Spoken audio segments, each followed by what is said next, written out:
This is Find Your Dream Job, the podcast that helps you get hired, have the career you want, and make a difference in life. I'm your host, Mac Pritchard. I'm also the founder of Mac's List. It's a job board in the Pacific Northwest that helps you find a fulfilling career. Every Wednesday, I talk to a different expert about the tools you need to get the work you want. Find Your Dream Job is brought to you by Top Resume. Top Resumes help more than 400,000 professionals land more interviews and get hired faster. Get a free review of your resume today. Go to maxlist.org/topresume. Humor is probably not the first word that comes to mind when you think about your job search, but used properly, humor can build rapport with a hiring manager and make a big difference in your next job interview. Loren Greiff is here to talk about how to use humor in a job interview. She's the founder and president of PortfolioRocket.com. Loren teaches her clients a search process to find and land positions in the hidden job market. She joins us from Chicago, Illinois. Well, let's jump right into it, Loren. Isn't being funny the last thing you want to do in a job interview? Well, ironically, and maybe not even so funny, humor has been shown to be an incredible way to suss out leadership qualities and is considered to be one of the most important traits for marking high emotional intelligence. It's also a wonderful way to bust through stress and unify and bring together audiences. So it may not necessarily be the first thing that you think about when you're, in the middle of an interview, but it's certainly something that can set you apart, done properly. I want to talk about how to do it properly, but I'm curious about your point about leadership qualities. Is that something universally recognized by hiring managers when they're talking to candidates and a candidate uses humor, or do they expect a more somber approach? It's noted to be that humor increases likability.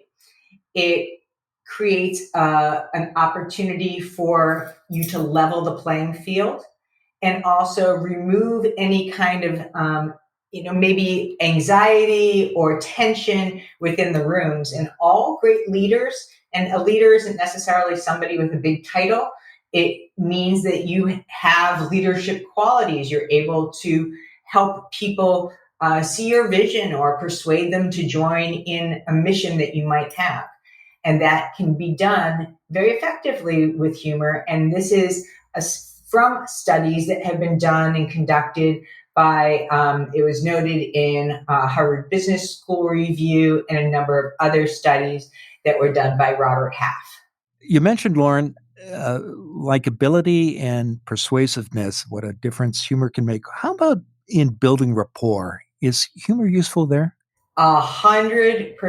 I think the way that I may have touched on rapport building was leveling the playing field, right? In a way that is, it makes things comfortable. It cuts through a lot of the kind of very formal, hello and how are you, and all that kind of very structured conversation. But again, I want to just put a caveat around that and say, it has to be done using some of the things that we're going to be talking about forthcoming. Well, let's jump into that and how to use humor effectively. And I know there are a number of steps you recommend to your clients. The first one is to know your audience. Why is this important, Loren? Well, this is not a performance. You're not getting up there on stage, and understanding who your audience is, especially in whatever process or stage of the hiring process you're in, is going to be very important. So if you're in a very final interview and you know that there are a lot of maybe C-suite level folks, that doesn't mean that you shouldn't incorporate humor, but by that time, you may have had a chance to do a really good job of finding out whether they've been on YouTube or listening to any of their other videos or seeing them or getting some intel from other colleagues to understand what their humor tolerance is. Are they funny people? Do they appreciate a maybe less formal approach? Or are they all business all the time? So you must understand who that audience is so that you are reading the room and so that you are calibrating to the amount of humor you want to include in your responses. When you have that understanding, you've done your homework and you're paying attention to the room. Give us examples of the kind of humor that might work. I mean, you're not encouraging your clients, for example, to write jokes or bring jokes into an interview. What are examples of good humor? Good humor is about being natural and personable and engaging with other team members. So there's a level of levity. There is also a balance. So, you're not going to conduct, you're not going to throw out one humorous thing after another, after another, after another. You're going to pepper it in where it's appropriate, and you can use it as a way of maybe talking about some of your skills or to be able to give a more well-rounded impression of you as a total package. So it can show that you can think on your feet.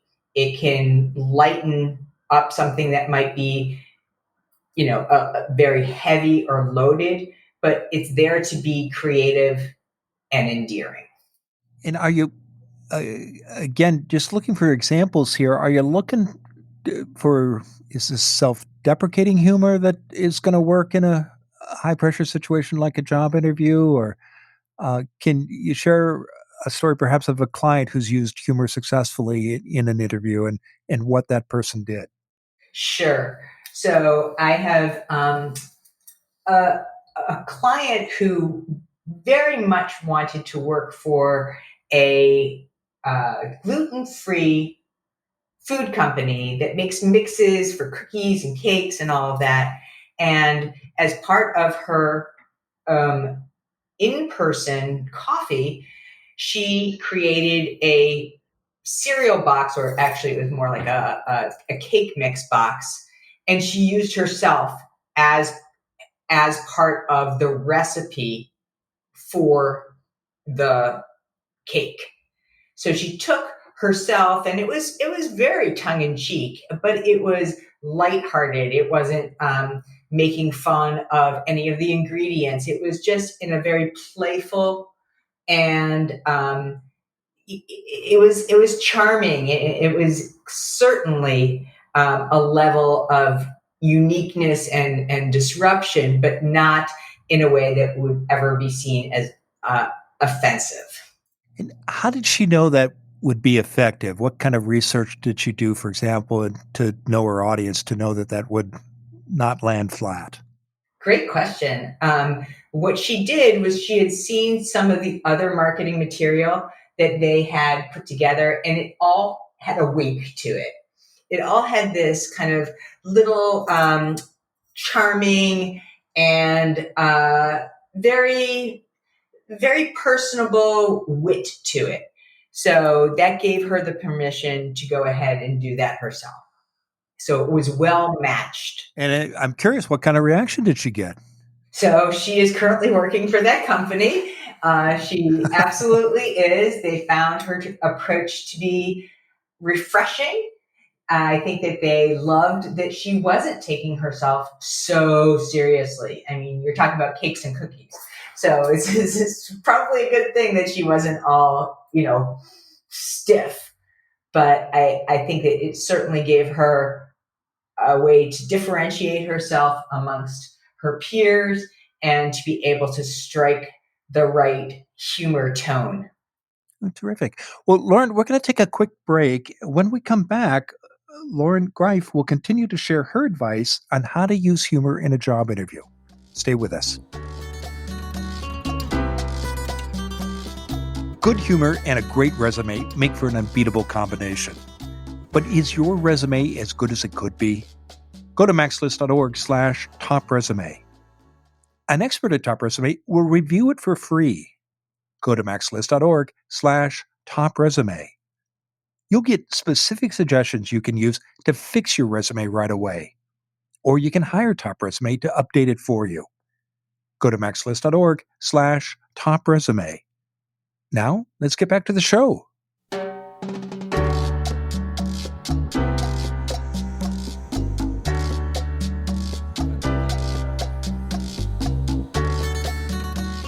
We're back in the Max List studio. I'm talking with Loren Greiff.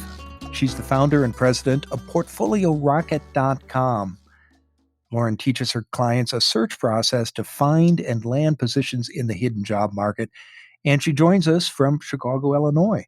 Now, Loren, before the break, we were talking about how to use humor in a job interview. I love the story you told about your client who was looking for a job in the food industry and baking and cakes. I'm curious, do you have an example of someone who's looking for a position, perhaps a more straight laced environment like a bank or finances, and but nevertheless, your client was able to use humor effectively in that situation too?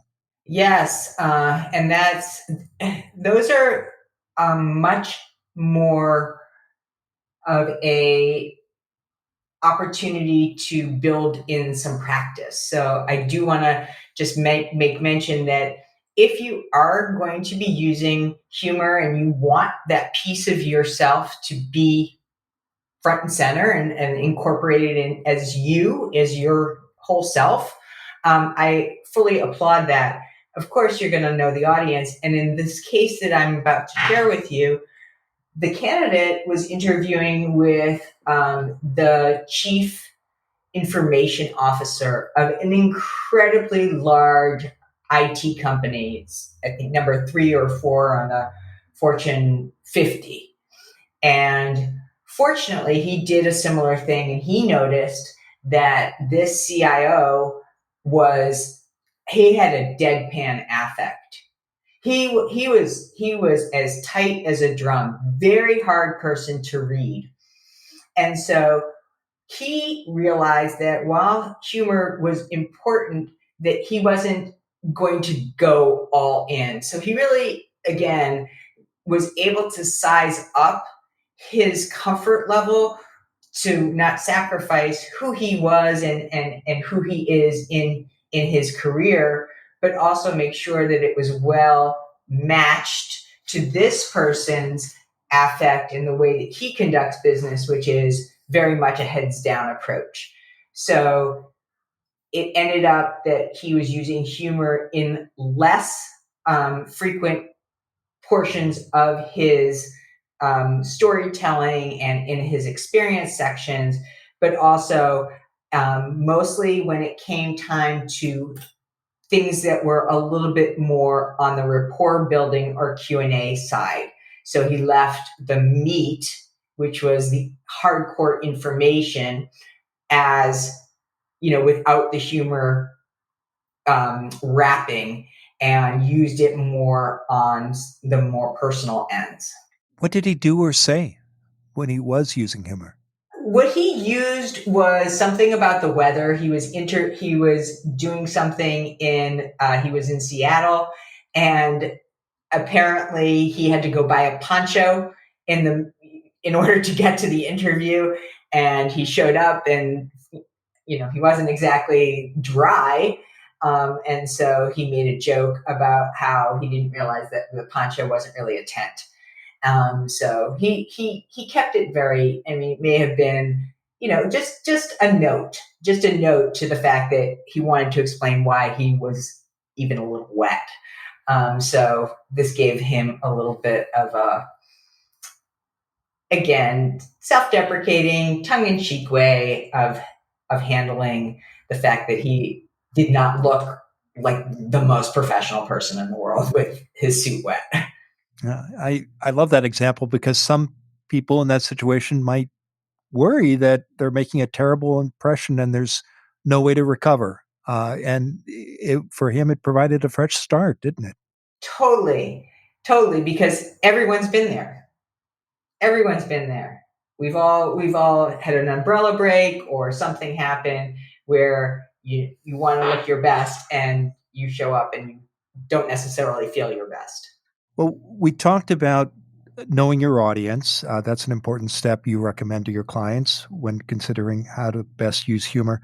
Another step you recommend is to show up as yourself. What do you mean by this, Lauren? Why is this important? Because they're going to hire you first and foremost. You never want to pretend you're somebody that you're not. And also because it gives them an opportunity to find out how your chemistry and how you might deal with very intense situations. Every work environment is going to have periods of time where it is especially deadline driven, or there's a lot of pressure for one reason or another. And the humor can also help to send a message that even as bad as XYZ could be, that you still are able to deal with it with a level of grace and uh, without the doom and gloom. So it really is a wonderful way to demonstrate that you have a resiliency, and also that it's a good role model for people to see that you as the leader are not getting overly stressed. Can you share with us an example of someone you've worked with who, in a job interview, used humor to show their own personality and what made them unique? I would I would say that the best examples that I have seen humor as themselves haven't necessarily come in the interview. They have been used in video thank you notes and follow ups. So these are times where people are in their homes. They are in different, personal surroundings. So they are clearly themselves. And maybe there is a cat, or maybe there is something around, and they are able to talk to a hiring manager or a recruiter or somebody on the team and say their thank yous or offer a follow up in a very comfortable environment, and use humor because it's real life. Something's going to happen. So maybe they're drinking their coffee in the morning and they're saying, yeah, I'm already on my first cup, or I'm on my third cup. So they're using it as a way of removing the barriers between, yes, this is a hardcore interview or a formal thank you note, to we're going to have an interaction the way that I would thank somebody that I might know.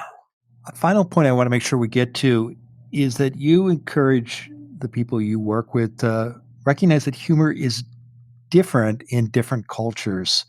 What might work in one setting that doesn't translate over to another. Talk more about that, why it matters, and how you should handle humor in different settings. Yes, humor is not received the same way in every single culture. So you don't necessarily want to use it as an icebreaker. You want to keep it light. You're going to have to do a little bit of temperature checking. But if for example, I'm currently have a client right now at this very moment, and he's interviewing with six folks who are Japanese, and there's a translator there. So this would not be a good time for him to test out his humor. First of all, he's never worked with Japanese people before. And so he doesn't really have a comfort level to be able to understand how they might receive it. He has been working with a number of other folks that I have been helping him with to better understand what's important in the interview with somebody who is Japanese. But the point is that he's going to play it very conservative for this. He's not going to run the risk at this point because he's very far into the interview process. And to be honest with you, he's not really a funny guy to begin with. So that would be so counterintuitive to who he is, and that wouldn't be him showing up as his full self. So I think that it's just as important to know yourself and what your tolerance is for humor, period. I'm so glad you made that last point because I know there are people who just are, they don't, they're not comfortable telling jokes, and but they are who they are and they have so much to offer. So in the end, it's okay to be yourself and not worry about using humor if you're not comfortable doing that, isn't it? Absolutely. Absolutely. Know yourself first. If you're not a funny person and you're not, you know, or I shouldn't say not funny. If you don't feel comfortable using humor, don't. It's not a requirement. Well, terrific. Well, Lauren, it's been a great conversation. Now, tell us what's next for you. Oh, so much. It's the end of this year. So many things that are going on. My one-on-one coaching program has been just going so well. My clients are landing in incredible opportunities, and I am expanding my group coaching program for 2022. And so many wonderful speakers have come as a way to augment the curriculum. So definitely lots going on. Well, congratulations. I know listeners can learn more about you and your services by visiting your website. That's portfoliorocket.com. Now, Lauren, given all the great advice you've shared today, what's the one thing you want a listener to remember about how to use humor in a job interview? Absolutely. What I want you to walk away with is assuming that you want to incorporate humor in your interview. Practice, practice it. Don't wing it. Know your audience and make sure that you've run it through a couple of times with your friends, family, a recruiter, somebody, just so that you're not doing it for the first time in the interview and running the risk of it not landing.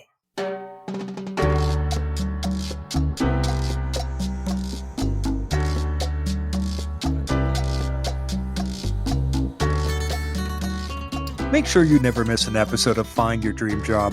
Subscribe to our free podcast newsletter. You'll get information about our guests and transcripts of every show.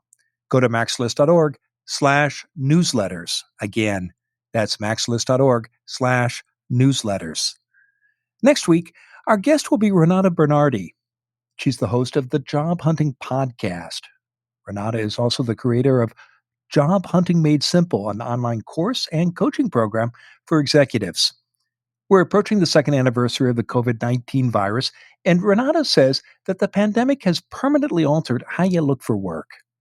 Join us next Wednesday when Renata Bernardi and I talk about 3 ways job hunting has changed because of COVID-19. Until next time, thanks for letting us help you find your dream job. This show is produced by Max List. Susan Thornton Huff schedules our guests and writes our newsletter. Lisa Kislenberry Anderson manages our social media. Our sound engineer is Will Watts. Ryan Morrison at Podfly Productions edits the show. Dawn Mole creates our transcripts, and our music is by Freddie Trujillo. This is Mac Pritchard. See you next week.